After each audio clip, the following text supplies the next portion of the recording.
Olá, pessoal, bom dia, né? Bom dia aí, primeiro ano de enfermagem. Hoje vamos dar aí continuidade na nossa disciplina de Anatomia Humana 1 básica. E a gente vai estar conversando hoje sobre um dos sistemas mais importantes também do nosso corpo, que é o sistema nervoso. Pessoal, o sistema nervoso, ele representa uma rede de comunicação do nosso organismo. Ou seja, o sistema nervoso ele elabora respostas nas quais essas respostas elas são representadas, né? Elas são dadas em forma aí de sensações, de movimentos. E aí esse sistema nervoso ele é formado por um conjunto de órgãos do nosso corpo que tem uma função importante de captar mensagens. Então, o sistema nervoso tem função principal capta mensagens e capta também os estímulos do meio ambiente. Consequentemente, ele vai interpretar e vai arquivar tanto mensagens quanto estímulos do meio ambiente. E aí, pessoal, o nosso sistema nervoso ele é dividido, né? Ele existe o sistema nervoso central e o sistema nervoso periférico. Então, ele é dividido em duas partes fundamentais que a gente vai ver aí no decorrer da nossa aula. Então, como eu falei para vocês, o sistema nervoso ele é dividido em central e periférico. No sistema nervoso central, pessoal, ele é constituído pelo encéfalo e pela medula espinhal, né? Que são estruturas aí que são protegidas pelo nosso crânio e pela nossa coluna vertebral, né? Que corresponde aí ao esqueleto axial, certo? E aí, pessoal, nós temos no encéfalo, é dividido em cérebro, cerebelo, tronco encefálico. E o tronco encefálico, ele é dividido em mesencéfalo, ponte e bulbo. Então, toda essa região aí é o sistema nervoso central. Inclusive, esse sistema é um dos primeiros sistemas que se desenvolvem no ser humano, né? Então, nós temos o periférico, que é constituído pelos nervos, né, que são os nossos nervos espinhais e cranianos, e nós temos os glândulos, terminações nervosas. Então, pessoal, eu coloquei essa foto aqui para mostrar para vocês que durante o processo gestacional, né, quando o bebê está se formando aí na barriga da mãe, exatamente aí na terceira semana de gravidez, as células vão formar a base do encéfalo e da medula espinhal. Então, a gente chama isso aí de tubo neural. Então, o tubo neural ele já é mais visível exatamente nessa terceira semana de gravidez, certo? Só que o que pode acontecer? Pode acontecer que durante esse processo ocorrer um defeito no tubo neural. Então, o que é que pode acontecer? Então, quando a extremidade superior do tubo neural ele não se fecha, né? Ele tem que se fechar por completo, formando esse círculo, tá? Se ele não se fecha, o feto ele vai ter a malformação fetal, tanto no cérebro quanto na calota craniana. E aí, essas malformação fetal a gente chama de anencefalia ou encefalocele, certo? Então, nós temos aqui o encéfalo. O encéfalo ele é formado por três regiões anatômicas, que é o cérebro, o cerebelo e o tronco encefálico, tá? O encéfalo ele está localizado dentro da caixa craniana, tá? Ele ocupando todo aquele espaço, né, da caixa craniana e juntamente com a medula. E os nervos, eles vão compor aí o sistema nervoso, tá? Lembrando, pessoal, que o encéfalo, ele é protegido por membranas, tá? Que são as meninges. Então, nós temos as meninges, que têm função principal de proteger o encéfalo e proteger a medula contra micro-organismos, contra choques mecânicos, né? Então, temos toda essa região, tá? E lembrando que também nessa região do encéfalo, ele tem mais aí de 80 bilhões de neurônios, tá? E é um órgão que processa informação, é um órgão que pesa cerca de 1,4 quilos, né? Ele é um dos maiores órgãos do corpo. E assim como a medula espinhal, né, o encéfalo, ele é constituído principalmente pela massa cinzenta e a massa branca, chamada, né, que vai envolver aí o sistema nervoso central. Então, como eu falei para vocês no começo da aula, a divisão do encéfalo, ele tem 3 regiões, né? Ele tem a região do cérebro, a região do cerebelo, que fica localizado aqui, ó, na base do crânio, né? E nós temos o tronco encefálico, certo? Pessoal, o cerebelo ele tem diversas funções, né? Mas uma das funções principais que ele tem é coordenar os nossos movimentos. E ele também participa do nosso equilíbrio, né? O equilíbrio do nosso corpo. E quando a gente fala de tronco encefálico, né? É uma região do encéfalo, certo? Que ele é responsável pela união entre a medula espinhal e o cérebro. E lembrando que ele é constituído, né, o tronco encefálico, pelo mesencéfalo, pela ponte e o bulbo. Então, essas 3 regiões a gente considera como tronco encefálico. E tem uma função principal aí de dar manutenção para a nossa vida, né? Como, por exemplo, a nossa respiração, batimento cardíaco. Então, repetindo aqui, o tronco encefálico, ele tem função principal de manter a vida, né? Como, por exemplo, ele controla a nossa respiração, batimento cardíaco e a nossa pressão arterial. Então, anatomicamente, quando a gente fala de cérebro, a gente tem que lembrar que ele é dividido em 2 partes, 2 regiões anatômicas. Então, nós temos aí o telencéfalo, tá? O telencéfalo, aqui, ó, essa região, e nós temos o diencéfalo, certo?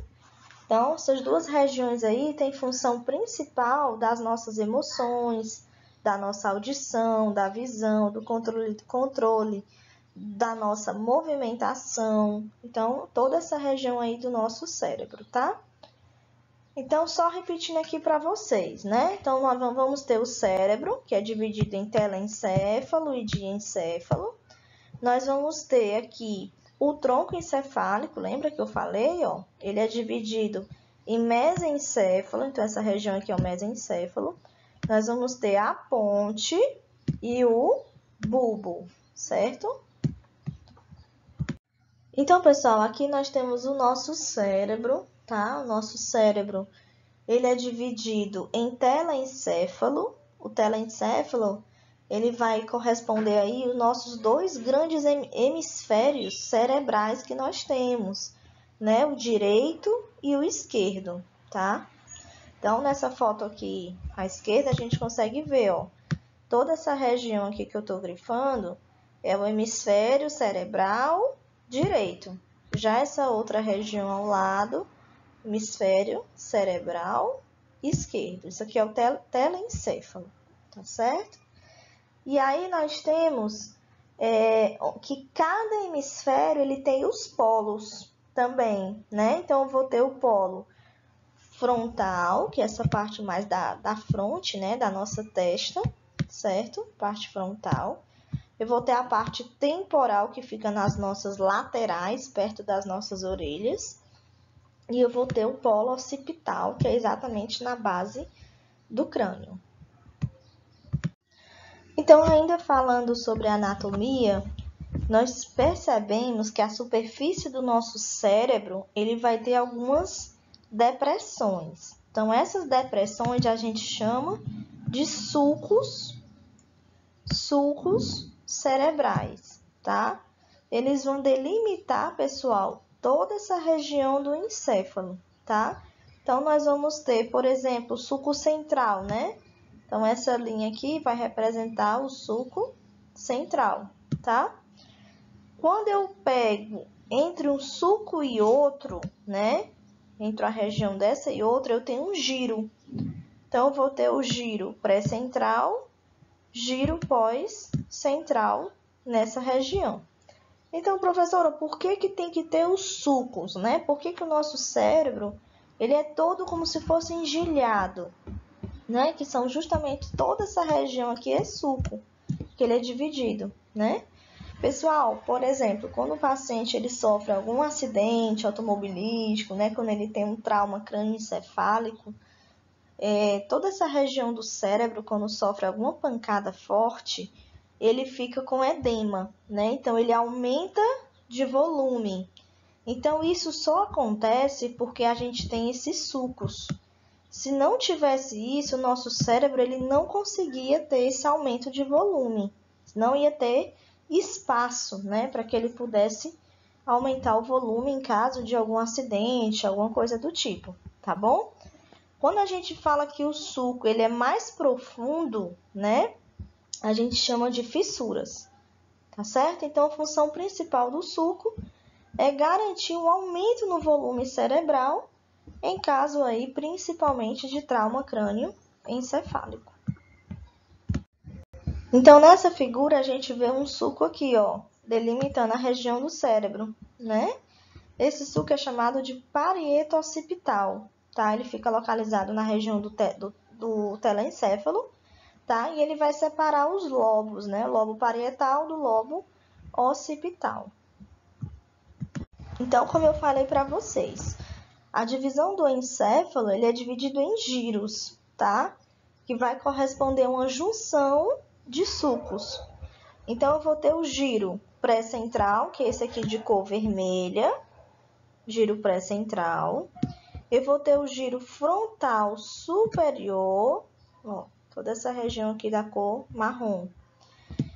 Eu vou ter o giro frontal médio, que é da cor verde, tá? Ó, toda essa região, giro frontal médio. Eu vou ter o giro frontal inferior, ok? Toda essa região aqui. Já a base do nosso encéfalo, ele também vai ter giros. Então, eu vou ter aqui o giro de cor vermelha, ó, giro temporal superior, giro temporal médio, que é de cor azul, e mais embaixo, na base do nosso crânio, eu tenho o giro temporal inferior, de cor verde. Então, o nosso encéfalo ele é dividido em lobos. Nós vamos ter o lobo frontal, lobo temporal, parietal, occipital e a ínsula, tá? A ínsula é essa segunda figura que vocês estão vendo. É como se fosse uma dobra interna do nosso córtex, né? A gente chama de ilha na anatomia. E ela é responsável por monitorar em permanência o estado funcional do nosso corpo. Por exemplo, as nossas emoções, né? Ajustar o nosso comportamento ao nosso estado interno. Então, isso aqui é dentro mesmo da região do nosso cérebro, né? Do nosso encéfalo. Então, essa figura, pessoal, vocês vão conseguir exatamente identificar os lobos, né? Eu vou ter o lobo frontal, que ele é responsável pelos nossos pensamentos, as nossas emoções, né? Ó, toda essa região aqui é lobo frontal, ok? Eu vou ter o lobo temporal, que fica nas nossas laterais, ele é responsável também pela nossa audição. O lobo parietal, certo? Que eu vou ter uma área exatamente aqui no meio, ó, pegando também o lobo temporal e o lobo parietal, eu vou ter uma área de interpretação do nosso cérebro. Já o lobo occipital, ele fica mais na base do crânio, mais próximo. Então, ele é responsável pela nossa visão. E aí, como eu falei para vocês, a questão do tronco encefálico, né? A ponte e o bulbo é responsável pela respiração e batimentos cardíacos, então ele auxilia nesse controle. E eu vou ter o cerebelo, que é a base, o nosso equilíbrio, né? Que fica localizado aqui na base do crânio, certo? E eu vou ter o sulco central, como eu falei para vocês, ó. Né? Então, essa região aí entre o sulco central e o lobo parietal, eu tenho a região do tato, né? São sensações sensoriais. E a área também chamada área de Broca, que a gente chama aqui, ó, é a parte motora da fala, que fica bem localizado aqui no lobo frontal.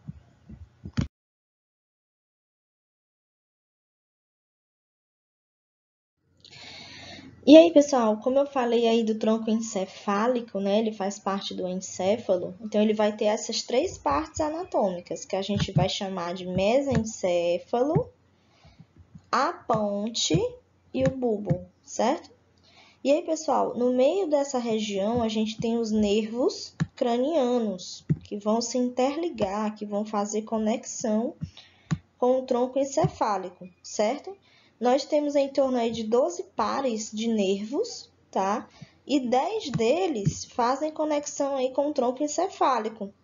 Para vocês verem quanto o tronco encefálico ele é importante, né? De diversas funções aí do nosso corpo, tá?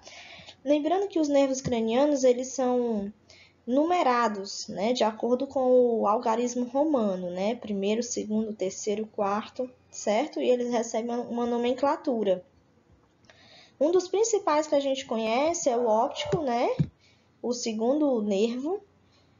Nós temos o nervo trigêmeo também e o nervo vago, tá? Que vai se associar aí à coluna, vai associar aí à base do crânio.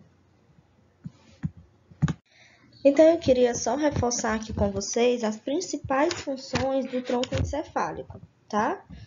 E aí, como eu falei para vocês, né? O tronco encefálico ele tem a função principal de controlar a nossa respiração, a temperatura do nosso corpo, ou seja, o nosso metabolismo basal. Ele coordena a nossa pressão arterial, coordena os batimentos cardíacos, né? Ele regula a tensão, o estado de alerta. Ele tem função também de função motora, inclusive mecanismos de dor. Então, temos todas essas funções aí do tronco encefálico.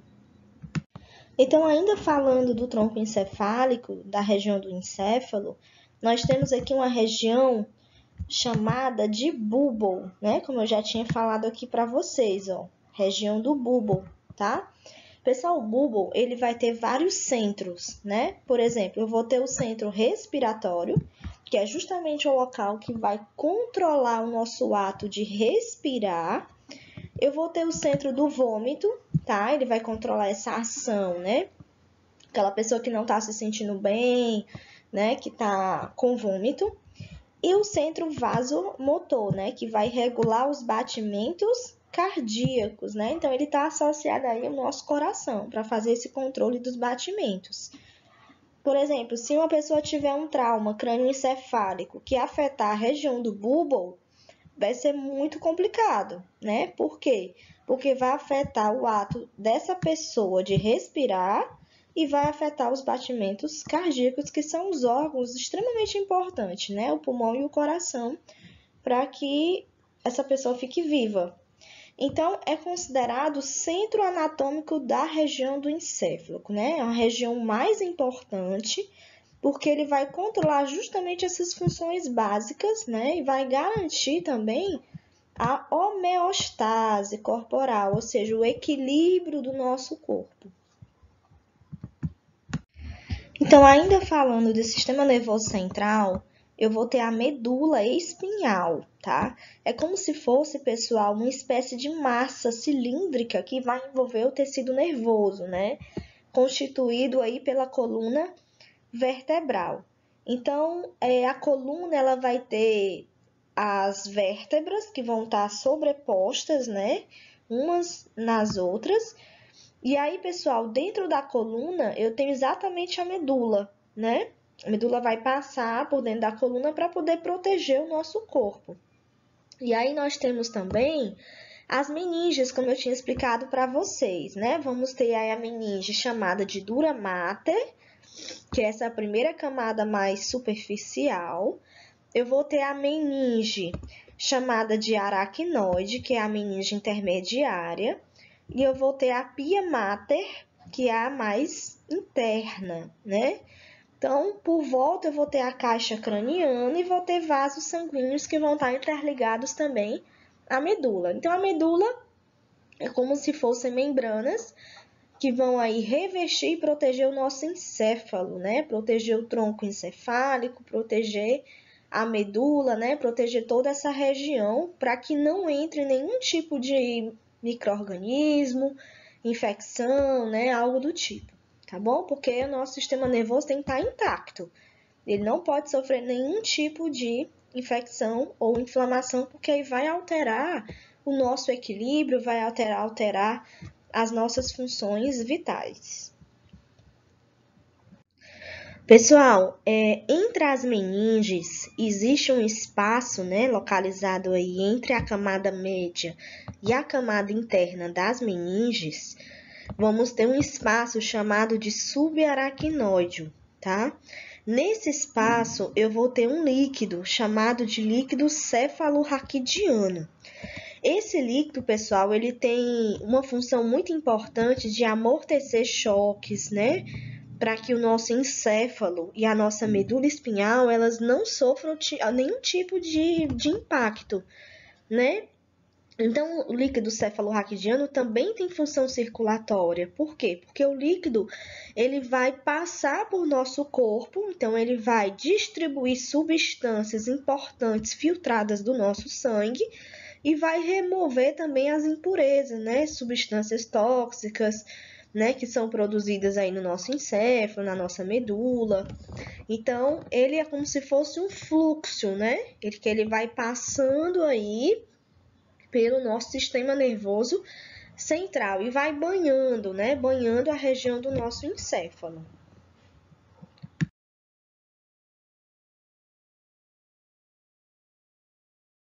Então, nessa região, como não tem muito risco de lesionar a medula espinhal, né? Porque vai estar sendo banhada pelo líquido cefalorraquidiano, é realizado alguns procedimentos médicos, né? Por exemplo, como a inserção de agulha para a gente coletar o líquido cefalorraquidiano para poder ir para análise, né? Administração de alguns medicamentos, procedimentos anestésicos raquidianos. Então, esse espaço epidural, tá? Ele é bem utilizado, né? Para poder não atingir a medula. Como vocês estão vendo nessa foto, aqui a gente tem a medula e aqui a gente tem esse espaço que... Então, ainda sobre o sistema nervoso central, nós vamos ter uma barreira chamada de barreira hematoencefálica, tá? Pessoal, essa barreira é como se fosse uma estrutura de permeabilidade altamente seletiva, que vai proteger o nosso sistema nervoso central de algumas substâncias que podem penetrar no nosso sistema e causar doenças, né? Causar infecção, que são substâncias potencialmente neurotóxicas, né? Que podem vir aí pela corrente sanguínea, tá certo? E aí a gente tem que deixar o nosso cérebro em função metabólica normal, né? Ele tem que estar funcionando sem nenhum tipo de infecção, sem nenhum tipo de micro-organismo, nada que vai alterar a sua função, né, de anatomia e fisiologia, tá certo? E a barreira hematoencefálica, ela impede que algumas substâncias elas penetrem na nossa circulação sanguínea e que essa substância consiga alcançar o sistema nervoso central, tá bom? Então, essa barreira é a barreira de proteção, tá? Não é todo medicamento que consegue penetrar essa barreira, tá? A maioria dos medicamentos, eles não devem penetrar, né, a barreira hematoencefálica, certo? Então, agora a gente vai falar sobre o sistema nervoso periférico. Esse sistema ele é dividido em sistema nervoso autônomo e sistema nervoso somático, tá? O sistema nervoso autônomo ele vai controlar as funções básicas, funções involuntárias do nosso corpo. E ele é dividido em sistema parasimpático e sistema simpático, né? E o nosso sistema nervoso somático, ele recebe e processa informações, por exemplo, da nossa pele, dos olhos, dos músculos, e ele transmite essas ordens do sistema nervoso central aos nossos músculos. Então, aqui a gente tem uma figura que vai definir algumas funções básicas diferentes entre o parasimpático e o simpático. Por exemplo, o sistema parasimpático ele vai contrair a pupila. Já o simpático ele vai dilatar a pupila. Parasimpático estimula a salivação, né? Já o simpático inibe a nossa salivação. Parasimpático reduz os batimentos cardíacos e o simpático ele relaxa os brônquios, né? Ele acelera os batimentos cardíacos. O parasimpático, por exemplo, ele contrai a bexiga. Já o simpático, ele relaxa a bexiga. O parasimpático, ele promove a ereção, né? Já o simpático, ele promove a ejaculação. Então, cada sistema desse, né? Cada divisão do sistema nervoso periférico, ele vai se complementar, né? Vai ter situações que o paciente vai precisar contrair a bexiga? Vai ter situação que vai precisar relaxar a bexiga. Vai ter situação que o organismo ele vai precisar controlar os batimentos cardíacos, né? Vai ter momento que vai ter que ser acelerado, outro momento que não vai ser, que a gente vai ter que reduzir os batimentos. Então, tudo isso, gente, é um equilíbrio, tá? Entre esse sistema nervoso periférico. Então, no nosso corpo, no sistema nervoso periférico, a gente vai ter alguns nervos, né?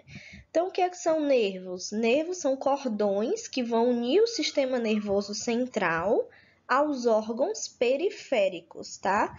É como se fosse uma espécie de feixe de fibras, né? Fibras que estão unidas entre si para formar o tecido conjuntivo, tá? E aí, pessoal, nós temos os nervos cranianos, né? Os nervos cranianos, eles vão se originar do encéfalo, tá? Da base do encéfalo, e nós vamos ter 12 pares de nervos cranianos, que eu vou estar falando agora aqui para vocês, tá? O primeiro nervo é o chamado de nervo olfatório. É um nervo sensitivo, né? Por quê? Porque ele vai transmitir impulso relacionado ao nosso olfato.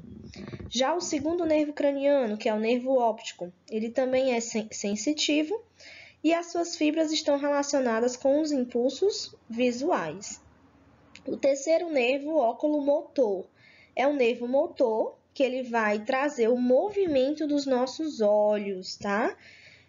Então, é muito importante que a gente tenha esses nervos cranianos, porque cada um tem uma função específica. Então, eu vou ter aí o nervo troclear, certo? Troclear, ele é o menor dos nervos cranianos e ele tem a função também de inervar o músculo oblíquo superior do olho, tá? Nervo trigêmeo, muito conhecido, né? O nervo trigêmeo é um nervo misto. Ele vai ter função aí relacionada aos músculos da nossa mastigação, mensagem dos olhos, glândulas lacrimais, pálpebras, né? O controle das nossas pálpebras, os dentes, gengivas, lábios, pele, couro cabeludo. Então, ele vai atuar em todas essas regiões. Vamos ter o nervo abducente, né? Que é o nervo responsável aí também pelo movimento dos olhos, pela luz, esse ajustamento do foco, né, do nosso olho. Então, toda essa parte aí envolve os nervos cranianos principais.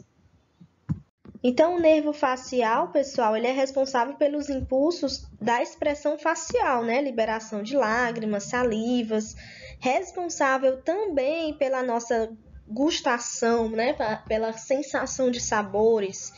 E o nervo vestíbulo coclear, né? Ele está relacionado com o equilíbrio corporal, com a nossa audição.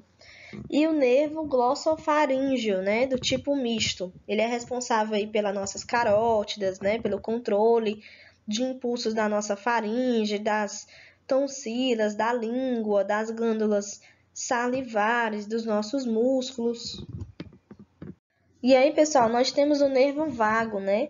É o nervo misto que está relacionado aos batimentos cardíacos, né? O funcionamento do pulmão, da nossa fala, deglutição, nervo extremamente importante que vai atuar em várias partes.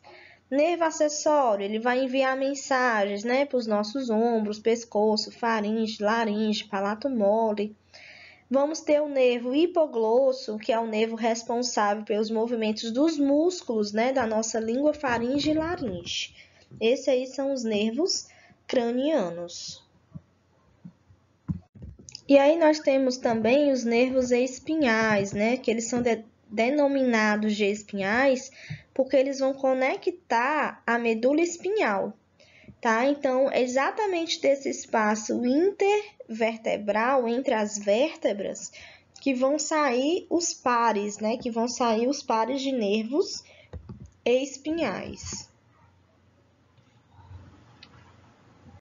E aí nós temos também os gânglios nervosos, né? Eles é como se fosse uma espécie de corpos celulares de neurônios situados aí fora do sistema nervoso central, tá? E eles têm função também de, como se fossem algumas estações de interligação entre os neurônios e as estruturas do nosso organismo, tá?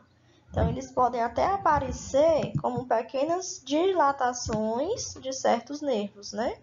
Que são os gânglios nervosos. Então, pessoal, aqui eu tenho uma unidade funcional do sistema nervoso, que são os neurônios, tá? Então, anatomicamente, o neurônio ele é dividido em corpo celular, núcleo celular, dendritos, axônio e bainha de mielina, tá? E os neurônios, eles são células presentes no sistema nervoso que tem a função principal de conduzir os impulsos nervosos, certo? E o impulso nervoso é como se fosse uma espécie de corrente elétrica que vai se propagar rapidamente pela membrana de um neurônio, tá? Pessoal, esse impulso ele é fundamental para poder garantir a comunicação entre as nossas células nervosas.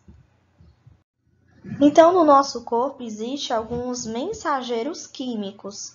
Esses mensageiros eles vão transportar, estimular e equilibrar os sinais entre os neurônios, né? Entre as nossas células do corpo, que a gente chama de neurotransmissores. Então, por exemplo, eu tenho aqui a ocitocina, que é muito conhecida, né? O que a ocitocina faz? Né? Ela amplia bons sentimentos como amor, confiança, constrói relações saudáveis, tá? Então, na prática diária, ela abraçar de maneira verdadeira, trocar afeto. A ocitocina é o neurotransmissor do amor, né? Que as pessoas chamam. Nós vamos ter a dopamina. A dopamina, ela é muito importante porque ela vai reduzir a ansiedade, ela melhora a nossa motivação para a gente alcançar os nossos objetivos. Então, na nossa prática diária, a gente exerce o quê? A gratidão, ela vibra com as nossas conquistas, né? Então, a gente tem todos esses neurotransmissores naturais no nosso corpo. Umas pessoas têm mais, outras pessoas têm menos. Isso vai depender muito também do emocional. A serotonina, né? Ela minimiza hábitos ruins, regula o humor. Então, uma pessoa que está bem, que está feliz, ela tem muito serotonina, né? Ela vê a realidade de forma positiva. Outro neurotransmissor é a melatonina, tá? A melatonina, ela regula as funções do sono. Então, prática diária, tomar sol.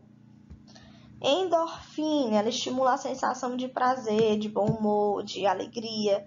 Então, a gente consegue realizar atividade física, a gente sorri, a gente tem relação sexual normal.